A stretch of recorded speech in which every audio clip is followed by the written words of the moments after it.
So Let's guys, जैसा go. कि हमने पिछले एपिसोड में देखा कि शियाओ बाहरी दुनिया के भेजे गए सभी लोगों को मार रहा होता है और अब शियाओ की पावर से कोई भी अंदर एशियन इमोर्टल में आने की हिम्मत नहीं कर रहा होता। शियाओ ने डिवाइन किंग ट्रिबुलेशन को बुला लिया था ताकि वो थंडर ट्रिबुलेशन लिक्विड को हासिल कर सके, साथ ही अपनी पावर को बढ़ा पाए। वहाँ सभी कबीले के लोग आ चुके थे और वो ट्रिबुलेशन भी एक्टिवेट हो गया था, जिससे वहाँ पर एक विशालकाय मंजीरा आ चुकी थी। फिर अब हम देखते हैं कि शियाओ उस विशालकाय मंजीरा के अंदर बंद हो जाता है, जिसमें दो विशालकाय टोर्नेडो क्रिएट होते हैं जो शियाओ को घेर लेते हैं और उस पर अटैक करने लगते हैं। वहाँ मौजूद दूसरे क्लेन के लोग सोच रहे होते हैं कि आज तक इस किंग ट्रिबुलेशन को कोई भी पार नहीं कर पाया, पर ये हुआंग आखिर किस तरह का दिव्य प्राणी है जो ये इस ट्रिबुलेशन को चुनौती दे रहा है। क्या इसे बिल्कुल भी डर नहीं है? जबकि हेवनली गॉड के लिए भी इस ट्रिबुलेशन से बचना काफी मुश्किल है। एट आर्म्ड क्लेन के एशियन एंसेस्टर सोचते हैं कि यंग फ्रेंड, मुझे उम्मीद है कि तुम इस डिवाइन किंग ट्रिबुलेशन को पार कर पाओगे, पर इस ट्रिबुलेशन के फ्लक्चुएशन पूरे एशियन इमोर्टल को हिलाकर रख देंगे और सभी स्मॉल वर्ल्ड के लोग इसे महसूस कर पाएंगे, जिससे जो भी तुम्हारे दुश्मन होंगे वो सभी इस मौके का फायदा उठाकर तुम पर हमला करने की कोशिश जरूर करेंगे। शियाओ ट्रिबुलेशन से जूझ रहा होता है और ये ट्रिबुलेशन का फर्स्ट टेस्ट था जिसमें वो जायंट मजीरा उसकी बॉडी को नष्ट करने की कोशिश कर रहा होता है। उसके सभी दोस्त काफी परेशान थे। शियाओ अपनी डालवई मोटल सोर्ड को बाहर निकाल लेता है और उसके स्लेज से उस जायंट मजीरा को तोड़ देता है। अब वो तेजी से ऊपर की तरफ बढ़ने लग जाता है। उसके सामने जो फॉर्मेशन मौजूद था वो एक थंडर डोमेन होता है, जिससे अब सेकंड टेस्ट स्टार्ट हो जाता है और उस थंडर डोमेन से काफी सारी लाइटनिंग बाहर आने लगती है जो काफी सारे बर्ड्स में बदल जाती है। काओ यूशेंग उन बर्ड्स को देखकर परेशान होता है और कहता है कि गोल्डन क्रो बर्ड्स है और इनमें से प्रत्येक बर्ड में हेवनली गॉड का ऑरा मौजूद है। क्या ये काफी ज्यादा नहीं है? आखिर शियाओ इसका सामना कैसे कर पाएगा? एट आर्म्ड एशियन एंसेस्टर कहते हैं कि ट्रिबुलेशन निश्चित रूप से स्ट्रॉन्गेस्ट कल्टिवेटर के लिए ही डिजाइन किया गया होगा, जिससे इसे पार करना काफी हार्ड टास्क है। पर शियाओ ने पहले ही 3 इमोर्टल एनर्जी स्ट्रेन को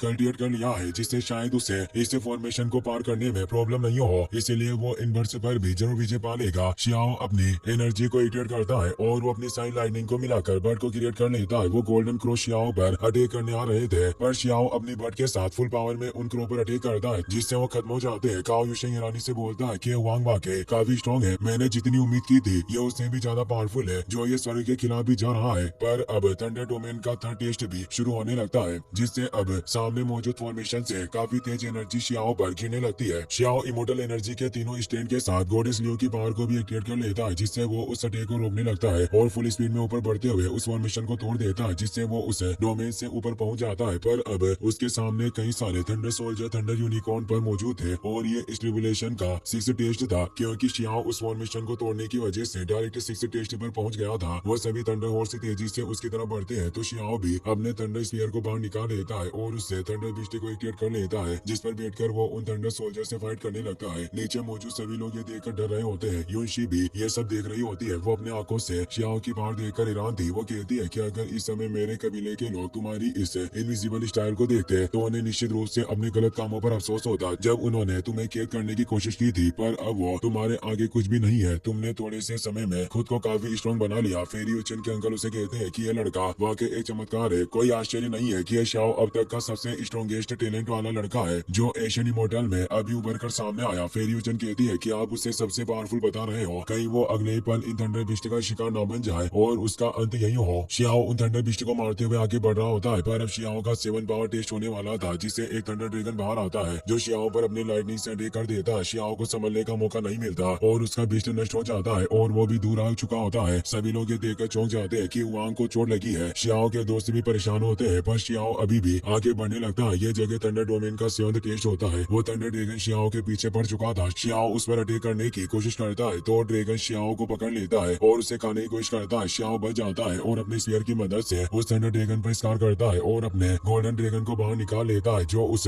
थंडर ड्रैगन को बाइट करके उसे नष्ट कर देता है, जिससे शियाओ ने यह 7th टेस्ट भी पार कर लिया होता है और अब वापस से आगे बढ़ने लगता है। शियाओ अब इस थंडर ट्रिबुलेशन के 8वें रियल्म में आता है, जहाँ आगे काफी बड़ी मात्रा में स्मोक मौजूद थी। तभी उस स्मोक में से एक स्केलेट बाहर आने लगता है। वो स्केल एक फर्नेस की तरह होता है जो किसी भी चीज को निकल जाया करता था। शियाओ उस पर पावरफुल अटैक करता है, पर उसके अटैक से उस खोपड़ी को कुछ नहीं हो रहा होता। वो सोचता है कि ऐसा लग रहा है कि ये स्केल इमोर्टल गोल्ड से बना हुआ है। वो शियाओ की पावर को भी एग्जॉस्ट कर रहा होता है। देखते देखते वो शियाओ को निकल लेता है। शियाओ उस स्केल रियल्म में पहुंच जाता है, जहाँ कई सारी खोपड़ियों ने उसे घेर लिया था जो शियाओ को पकड़ लेते हैं। उसे चक्कर आने लगते हैं और उसकी प्रीमोडियल स्पीड भी बाहर निकल आती है, जिन्हें वो स्केल रिफाइन कर रहे थे। एशियन एंसेस्टर कहते हैं कि इस टेस्ट को पार करने के बाद ही वांग अपनी बॉडी को रिफाइन कर सकता है, पर यह काफी डेंजरस मूवमेंट है। फेरी उचन के अंकल कहते हैं कि यह लड़का निश्चित रूप से काफी स्ट्रॉन्ग है। मैं अपनी पीक पावर से भी इस स्केल का कभी सामना नहीं करता। शियाओ को काफी दर्द हो रहा होता है। वो कहता है कि कि कोई फर्क नहीं पड़ता कि तुम मुझे कितनी यातनाएं देते हो, मैंने 10,000 तरह की फायर को रिफाइन किया है, मैं आखिर यहाँ कैसे गिर सकता हूँ। और वो अपनी प्रीमोडियल स्पीड को वापस अपनी बॉडी में ले लेता है और एक तेज एनर्जी वेव के साथ उन स्कल को नष्ट कर देता है। शियाओ ने अब अपने